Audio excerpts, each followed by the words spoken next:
What if I told you that one of the greatest comedic legends in American history, someone who redefined humor, broke cinematic ground, and inspired generations, was also accused of being a cold, emotionally abusive father, a manipulator behind the scenes, and the subject of serious allegations late in life? What if the man who made millions laugh left nothing but silence and resentment within his own family? Would you still call him a genius? Welcome back to Unraveled, where we dive beneath the surface of iconic lives and celebrated legacies to uncover the truths that history would rather sweep under the rug. If you haven't already, hit that subscribe button and join us as we explore the uncomfortable, the overlooked, and the untold. Today, we're pulling back the velvet curtain on Jerry Lewis, named synonymous with slapstick brilliance, chaotic genius, and groundbreaking showbiz success. To the public, he was the king of comedy. But to those closest to him, Lewis may have been something far different. This isn't about canceling a legend. It's about understanding complexity, confronting contradiction, and asking a question too often ignored. Can artistic brilliance excuse personal cruelty? And more importantly, should it? Born in 1926 to immigrant Jewish parents, Jerry Lewis's journey was far from humble. His father, a vaudeville performer, and his mother, a pianist, nurtured his taste for entertainment early on. By his teens, he was already experimenting with comedic acts. At first, he struggled, failed gigs, rejection, even stepping away from the industry altogether. But a family connection gave him another shot, and he took it. His big break, however, didn't come alone. It came in the form of a partnership with Dean Martina Handsome, crooner-type singer who would become Lewis's comedic foil in one of the most iconic double acts of the 20th century. Together, Martin and Lewis stormed nightclubs, dominated radio, and eventually became household names through television and film. Audiences loved their chaotic chemistry. Lewis, the man-child clown, Martin, the straight-faced charmer. But while the laughs rolled in, tensions simmered beneath the surface. Why? Because Jerry Lewis was not content with being half of a duo. From the beginning, insiders noted that Lewis's ambition burned hotter, brighter, and darker than most. When the media began to treat him as the real talent of the pair, it widened the rift. And Lewis didn't just accept the praise, embraced it, even as it left Dean Martin increasingly sidelined. One infamous magazine cover even cropped Martin out entirely, publishing a photo of Lewis alone despite it being a joint shoot. That wasn't just a mistake. It was a message. By 1956, the dream team had collapsed. And Lewis? He didn't flinch. He pivoted. He surged forward solo. He directed, wrote, starred, even pioneered new filming techniques that would become industry standards. By the late 1950s, he wasn't just a star. He was Hollywood's highest-paid performer. He had control, power, and praise. But at what cost? For all the innovation he brought to comedy and filmmaking, Lewis's life behind the scenes began to tell a far more troubling story. A story of manipulation. A story of erasure. A story that would, decades later, catch up to his carefully curated legacy. He allegedly sabotaged the career of Sammy Petrollo, a young comic who bore a striking resemblance to Lewis.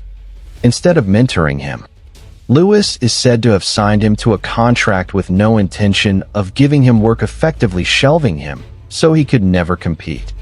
When Petrillo eventually found success elsewhere, Lewis reportedly used his influence to block him from opportunities. This wasn't an isolated incident. It was part of a paternal desire not just to succeed, but to dominate. And domination, as we'll see, didn't end on the stage. It seeped into his personal life, his relationships, and most painfully, his own family. In the years to come, Lewis would remain in the spotlight. He hosted award shows, He continued to perform. He even championed muscular dystrophy telethons. Publicly, he was generous, tireless, a hero. But when he died in 2017, the world learned a chilling truth. None of his 6 biological sons were included in his will. Not a single one. Instead, his entire fortune went to his second wife and their adopted daughter. And just like that, the mask cracked. What had once been whispered by insiders became a headline across the world. One son called him emotionally abusive. Another, a mean and evil person. The rest, silenced by exclusion. Or perhaps, exhaustion. So again, we ask, who was Jerry Lewis really? Was he the man who reinvented modern comedy, or the man who emotionally destroyed those closest to him? Or was he both? And sometimes, greatness comes with a cost too high to justify. To fully understand the contradictions that define Jerry Lewis, we need to go back step by step through the milestones of his career and personal life. Because when you trace the timeline closely, you begin to see a pattern emerge. Not just of success, but of control, of ambition unchecked, of relationships built, then burned. Lewis's early life set the stage. Born Jerome Levitch in 1926, his roots were planted in performance. His father was a vaudeville entertainer, his mother a pianist. The home wasn't warm, it was rehearsed. Lewis found his identity not through affection but applause. That craving, once sparked, never left him. His first forays into comedy were modest miming records on stage, performing in resort towns in the Catskills. These were Jewish retreats known for cultivating talent. And it's where Lewis began shaping his signature physicality. He wasn't just telling jokes, she was embodying absurdity. Exaggerated faces, frantic gestures, cartoon-like personas. He made himself a spectacle, a character always bigger than the room. Then came Dean Martin. Their first real onstage collaboration was in 1946 at the 500 Club in Atlantic City, a last-minute pairing to fill in for a canceled act. It didn't go well. The owner threatened to fire them unless they improved. So they tore up the script, threw out the routine, and embraced improvisation. Lewis would interrupt Martin's suave singing with clumsy antics. It was chaos. It was electric. The crowd erupted. And just like that, they found the formula. From there, it was a rocket launch. Nightclubs gave way to radio. NBC gave them the Martin and Lewis Show. Television soon followed. And in 1949, Paramount Pictures brought them to the big screen with My Friend Irma. 14 films in 7 years cemented their place in pop culture. They weren't just entertainers, they were a phenomenon. But behind the scenes, Lewis was already asserting himself. He began to write sketches, suggest edits, shape the narrative. It wasn't collaboration, it was consolidation.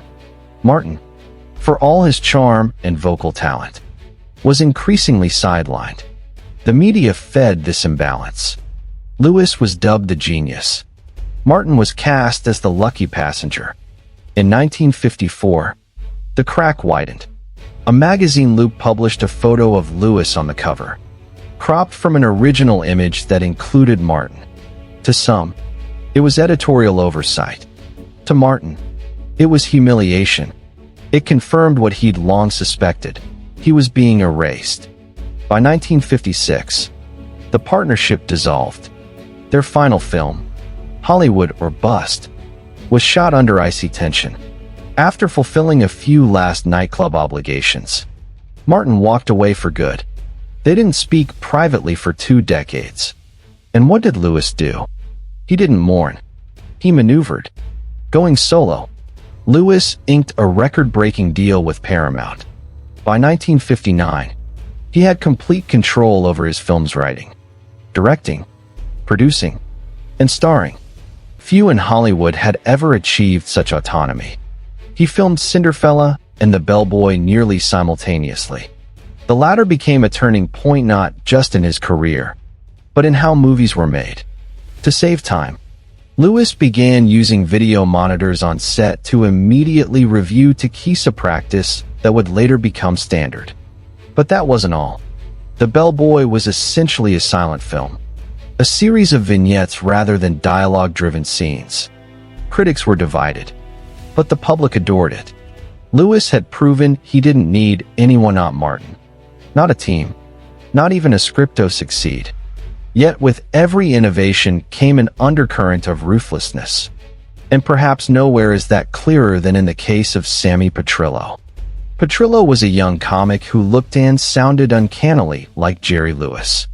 Too much like him. He was once hired by Lewis to appear in a sketch, only to be reportedly pressured into signing with Lewis's agency, where his career mysteriously stalled. Years later, when Petrillo found success with another performer in a Lewis Martin imitation act, sources claim Lewis used his clout to block their bookings. It wasn't enough to rise. Lewis needed to eliminate perceived threats. The public, of course, knew none of this. To them, he was the funny man, the clown, the philanthropist who raised millions for muscular dystrophy. But behind the laughter was a man deeply invested in crafting not just comedy, but narrative control on stage, on screen, and in life. His first marriage, to singer Patty Palmer, spanned nearly 4 decades and produced 6 sons. But the marriage, much like his comedic partnerships, was shaped by imbalance. Lewis was notoriously unfaithful. The affairs weren't hidden, they were a kind of open secret, accepted by industry insiders and ignored by a fan base enamored with his humor. Palmer eventually filed for divorce in 1980, citing not just infidelity, but emotional cruelty. Within a few years, Lewis remarried. His second wife, Sandra Pinnick, was a former stewardess and trained dancer. They adopted a daughter together. It was a new chapter, but one that left his former family firmly in the past. The pattern continued. Build something. Take control. Discard. Even as Lewis suffered serious health issues, 3 heart attacks over the years, she never seemed to publicly reflect on the relationships he'd damaged. There were moments of reconciliation. In 1976, Frank Sinatra famously reunited Martin and Lewis on a telethon stage. It was emotional. It was unexpected. But it was also brief. Their private estrangement remained largely intact. By the time of Lewis's death in 2017, the picture was complete. 6 biological sons, 0 inheritance, 1 adopted daughter, total silence. If Jerry Lewis's public persona was built on laughter, the private testimonies of those closest to him often echoed with silence, confusion, and emotional strain. In this part, we turn our focus to the people who lived not beside the spotlight but in its shadow. The family members, collaborators, and contemporaries who bore witness to the man behind the mask. Let's begin with his children. Jerry Lewis had 6 biological sons with his first wife, singer Patty Palmer.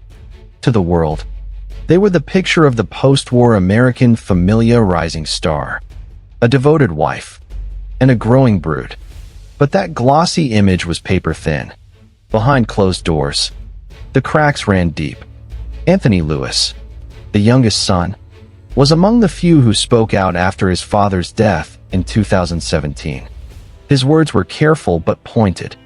He described growing up in a house governed by volatility, never knowing which version of his father would walk through the door, charming and charismatic one day, cold and erratic the next. He called the emotional climate in their home abusive, not necessarily with fists, but with something far more enduring, unpredictability. Gary Lewis, another of Jerry's sons and a moderately successful musician in his own right, was less measured. He didn't mince words. He called his father mean and evil, and insisted Jerry had never shown love to any of his sons. These weren't tabloid quotes. These were the raw reflections of children who felt they were never seen, let alone nurtured by their famous father. What's perhaps most telling is what Jerry Lewis himself left behind. Or rather, what he didn't. When Lewis passed away in 2017 at age 91, his will was made public. It explicitly named all 6 of his sons, and then stated, with cold precision, that he was intentionally excluding them and their descendants from any portion of his estate. He wasn't just leaving them out. He was leaving them erased. No explanation. No reconciliation.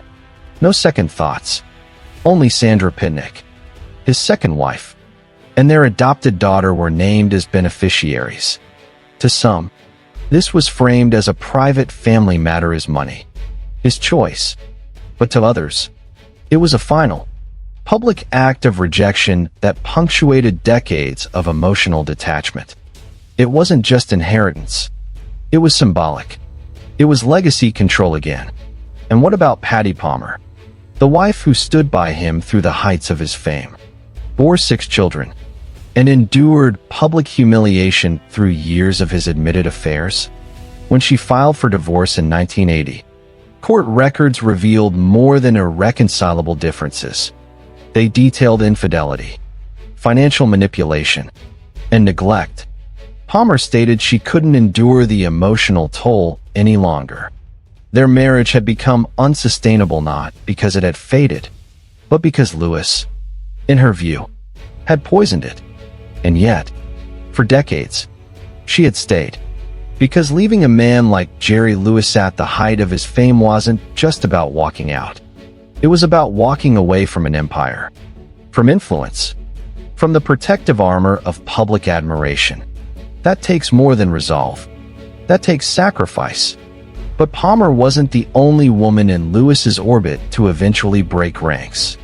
In 2022, 5 years after his death, Vanity Fair published an explosive article featuring interviews with several of Lewis's former female co-stars from the 1960s. They described a working environment that was hostile, degrading, and in some cases, overtly abusive. There were claims of inappropriate behavior, verbal humiliation, and even sexual misconduct. These women, many of whom had been silent for decades, spoke of fear of being blackballed, of not being believed, of crossing a man whose power in Hollywood was nearly untouchable. None of the allegations led to legal action. The statute of limitations had long passed, and Lewis was no longer alive to respond.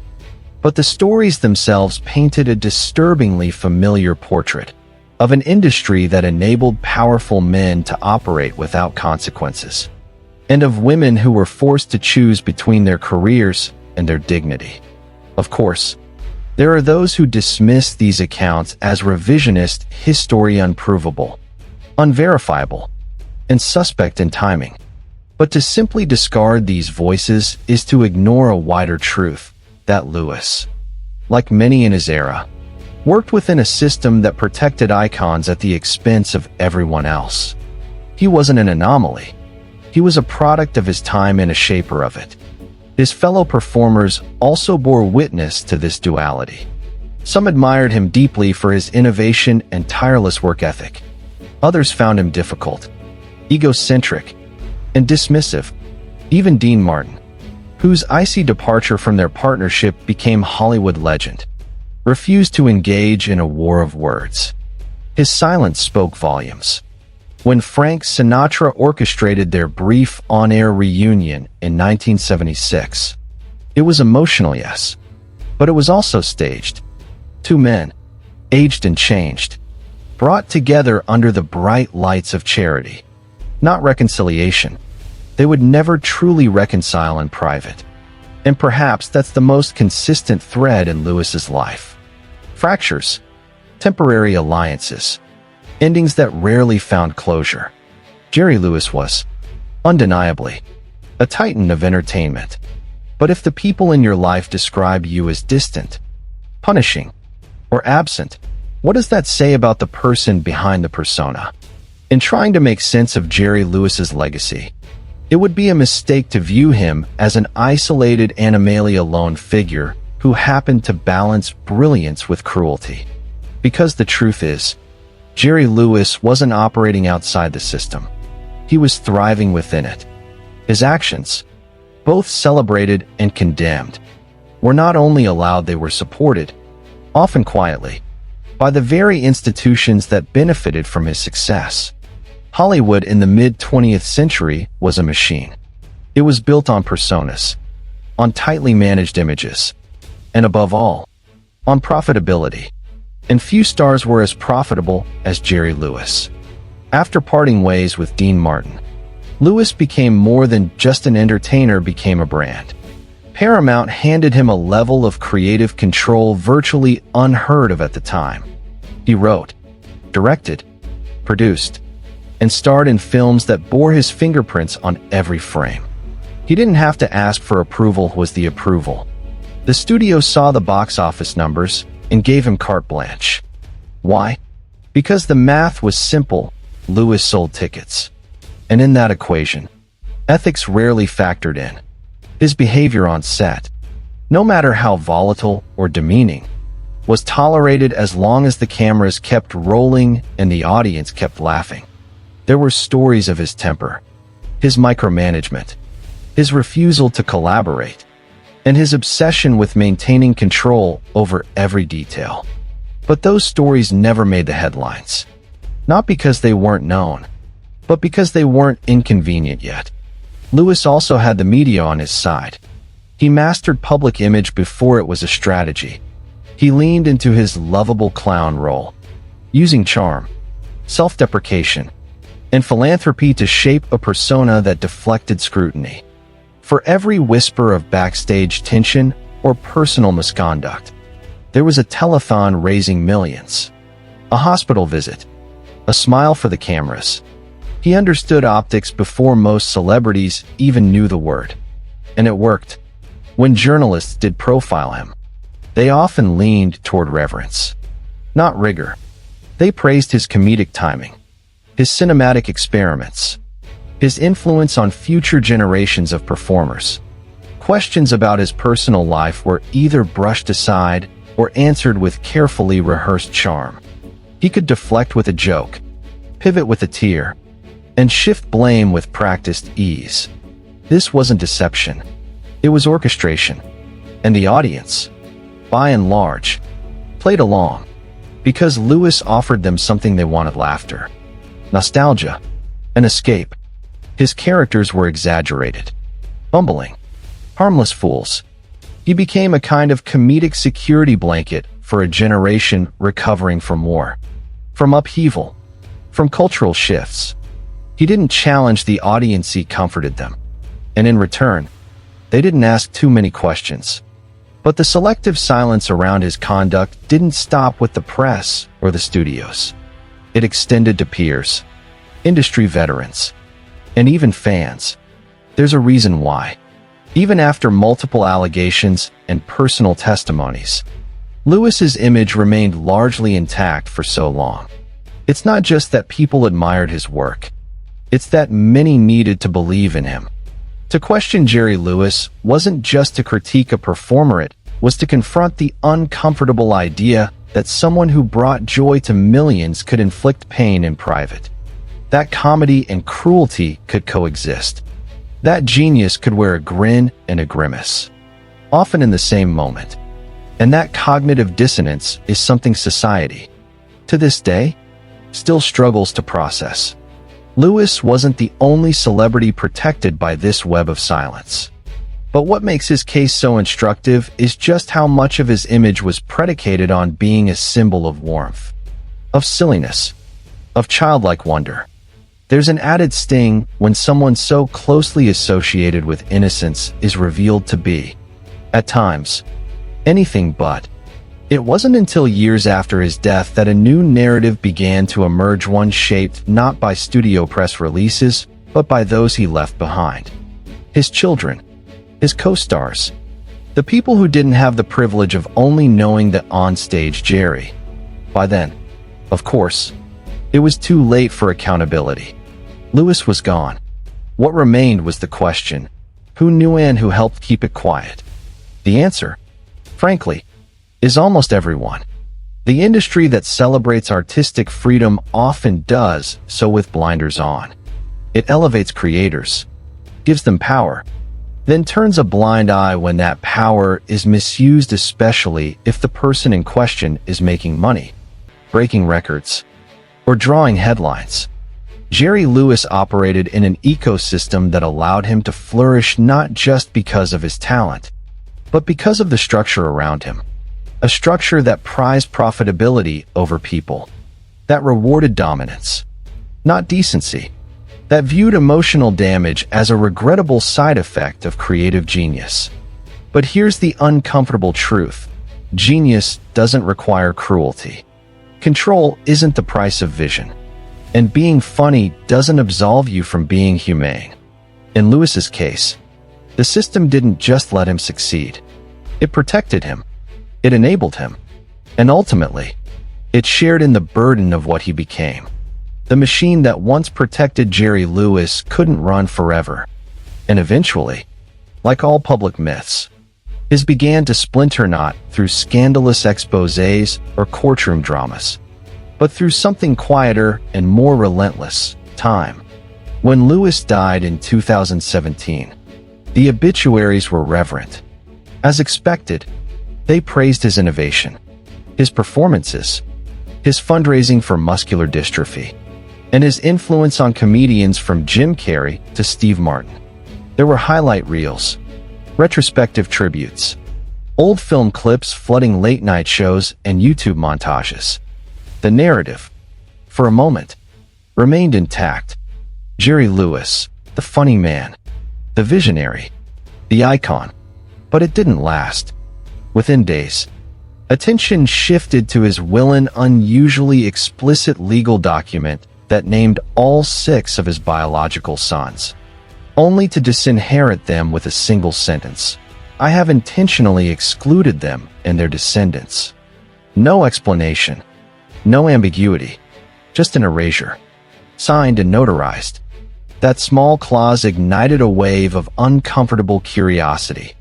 Why would a man cut off every one of his children? What did that say about the home he built behind the facade of a Hollywood fairy tale? The silence that had protected him in life started to fracture in death. His sons began to speak, and the stories they told didn't resemble the man the public had spent decades applauding. Anthony and Gary Lewis, in separate interviews, detailed years of emotional neglect, unpredictable behavior, and a total lack of affection. Their accounts weren't salacious, they were painfully mundane in their clarity. They described growing up in a house ruled not by fame, but by fear, not by laughter, but by tension. Their voices cracked the polished veneer. And then, in 2022, 5 years after Lewis's passing, Vanity Fair published a piece that brought a darker dimension into focus. Several women who had worked with Lewis in the 1960s stepped forward with allegations of misconduct. They spoke of verbal abuse, manipulation, and even incidents that, if they had occurred today, would have led to immediate professional consequences. These weren't anonymous Twitter posts. They were on-the-record interviews with respected actresses, many of whom had carried these stories for over half a century. They hadn't spoken out before because they feared they wouldn't be believed. Because back then, they wouldn't have been. The reaction was mixed. Some immediately condemned Lewis's behavior, expressing disappointment that a man once seen as a comedy pioneer was being associated with such harmful conduct. Others resisted. They questioned the timing, the motives, the need to dig up dirt on someone no longer alive to defend himself. But the most telling reaction was this: silence from the institutions that once celebrated him. Paramount, which had once given Lewis carte blanche. Award shows that had once honored him. Hollywood figures who once touted him as a mentor. Most said nothing, not because they were unsure, but because they were complicit. The industry had long known about Lewis's volatility, about his controlling tendencies, about the fear he inspired behind the scenes. But it had never interfered because interfering meant risk. And risk, in show business, is rarely welcome. So instead, it moved on, quietly. Today, if you search for Jerry Lewis online, you'll still find his films, his tributes, his best of clips. But right next to them, you'll also find op-eds, family interviews, survivor accounts, and analytical pieces that ask the same hard question: what do we do with a legacy like his? That's the modern reckoning. Not a trial, not a boycott, but a recalibration of narrativian attempt to tell the full story instead of the flattering one. It's a process that doesn't always lead to a clean conclusion, but it's necessary, and it's overdue.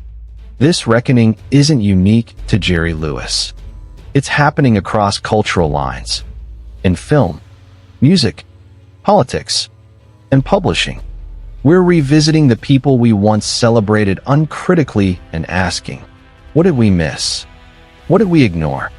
Who did we harm by staying silent? For Lewis, that process is still unfolding. Some fans continue to defend his work, and rightly so. His contributions to comedy are real. His impact on film technique is undeniable. But the myth of Jerry Lewis as a harmless clown, a misunderstood genius, a family man behind the scenes, that myth is gone, replaced by something messier, harder to reconcile, but ultimately more honest. And in that honesty, there's a kind of redemption, not for him, but for those he hurt, for his children who were silenced, for the women who waited decades to be heard, for the audiences now willing to sit with discomfort instead of turning away. Rewriting history doesn't mean erasing it. It means expanding it. We don't need to pretend Jerry Lewis didn't matter. He did. But we also don't need to pretend he was someone he wasn't. He was a man who changed comedy and damaged lives. He was a trailblazer and a tyrant, a master of timing and avoidance. As we arrive at the final stretch of this story, one thing becomes clear: Jerry Lewis was never just a comedian, never just a director, never just an entertainer. He was a contradiction, a collision of extremes. For every moment of brilliance, there was a shadow. For every innovation, a human cost. And so, we're left with the question that haunts every legacy built on both triumph and trauma. What now? How do we, as a culture, as individuals, and as consumers of media, hold space for someone who was both a pioneer and a perpetrator? Do we compartmentalize? Do we erase? Or do we sit in the discomfort of contradiction? Let's start with the first and most popular impulse: compartmentalization. The idea that we can separate the art from the artist. It's a comforting notion. It allows us to laugh at the old clips, marvel at the groundbreaking direction, and appreciate the contributions to entertainment without confronting the man who created them. And for decades, that was the default. It's how so many continued to revere Lewis without acknowledging the testimonies of his children, the women who worked with him, or the people he reportedly silenced. But here's the flaw in that approach: Jerry Lewis was the art. He wasn't a writer quietly handing off scripts. He was on the screen. He directed himself. He built his image on accessibility, on visibility, on being that larger-than-life clown who danced, shouted, twisted, and cried in front of the world. His persona was inseparable from his product. To enjoy the performance without acknowledging the person is to engage in selective memory. And that's not neutral, it's an editorial choice. On the other hand, there's the equally dangerous impulse to erase, to pretend his films never mattered, that his influence was negligible, that his darkness cancels out his light entirely. That's reactionary, and frankly, dishonest. Because for better or worse, Jerry Lewis did shape comedy. He opened doors. He took risks. He influenced entire generations of entertainers who cite him as a foundational voice in their careers. His comedic style, visceral, unpredictable, exaggerated, was a radical departure from the formality of earlier eras. And it worked. The question isn't whether he mattered. He did. The real question is, what price are we willing to pay to preserve that influence unchallenged? When we elevate someone without acknowledging the harm they've caused, we send a message not just to the past, but to the present. We tell victims that silence still wins, that charm and charisma outweigh hurt, that if you're talented enough, beloved enough, profitable enough, the rules don't apply. That isn't legacy. That's complicity. And yet, people are not binary. Jerry Lewis wasn't all good or all bad. He was a man of contradictions, like many public figures. But the scope of his contradictions, the magnitude of the harm reported, the intentional exclusion of his entire biological family, the persistent whispers of misconduct over decades requires us to move past the simplicity of nostalgia. We need a new framework, one that allows us to study and even admire innovation without excusing behavior, one that places accountability alongside achievement, one that understands legacy not as a shrine, but as a living, breathing conversation, a conversation that can expand, correct, evolve. Because if we cling to the idea that recognizing harm diminishes greatness, we miss the point entirely. The act of confronting the full truth doesn't erase Jerry Lewis. It completes him. It fills in the blanks of a myth that was always too neat, too polished, too clean. We can and must hold space for both the man who helped define 20th century comedy and the man who left behind a family riddled with pain, the man who taught Hollywood how to innovate, and the man who reportedly taught his children how to survive silence. This duality is not a flaw in history. It's the essence of it. Because legacy isn't about perfection. It's about truth. And the truth, when it's fully told, doesn't diminish any. It challenges all of us to look deeper, to feel more, to judge less quickly and more critically. So maybe the real measure of Jerry Lewis isn't just in the films he made, the jokes he told, or the donations he raised. Maybe it's in the questions his life leaves behind. About power, about performance, about the cost of applause, about what and how choose to remember. Maybe that's the legacy that matters most. The uncomfortable one, the honest one, the one we're still learning how to live with. So in the end, maybe the most unsettling question isn't whether Jerry Lewis was a legend or a tyrant. Maybe the real question is, how many more Jerry Lewises are out there hiding behind applause, protected by legacy, and remembered for what they gave the world, but not what they took from the people closest to them? What if the most dangerous kind of power is the one that makes us laugh just long enough to stop asking questions? This story isn't just about one man. It's about the systems that protect charisma, the stories we choose to tell, and the truths we're still learning how to face. Because the price of ignoring complexity is often paid by those who never had the spotlight. And maybe, just maybe, it's time we start listening to those in the shadows. Thank you for staying with us until the end of this investigation. If you believe that stories like these deserve to be told fully, truthfully, and without compromise, then don't forget to subscribe to Unraveled so you never miss a truth that wasn't meant to be seen. Until next time, stay curious, stay critical, and remember, some smiles hide more than sorrow ever could. Goodbye, and see you soon.